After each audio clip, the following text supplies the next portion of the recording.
Video, I'm going to teach you how to track salaried employees in QuickBooks Time using the browser version. We'll start by opening your preferred web browser and signing in to QuickBooks Time.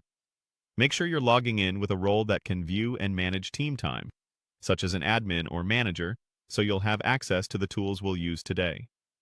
Once you're in, look to the left-hand menu and click My Team.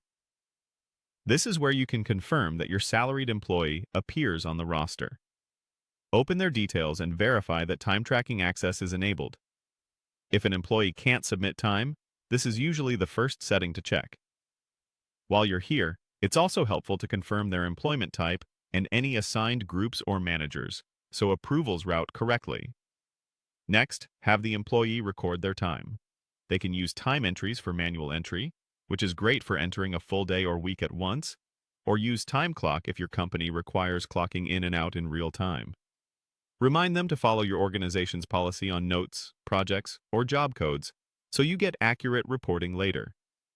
As those hours come in, click Time Entries to review what your salaried employees have submitted.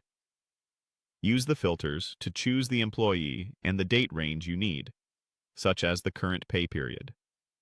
Scan for completeness, the correct pay period, and any comments the employee included. If anything looks off, you can pause here and coordinate with the employee to make corrections before approval. When the entries are ready, go to Approvals. This view lets you review and approve the submitted time.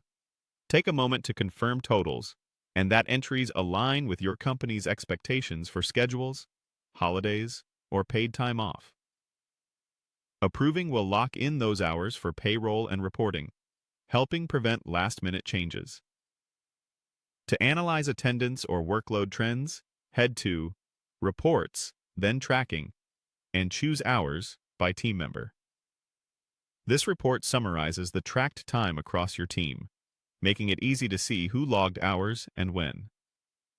Set the report dates to the period you want to review, then click Run Report.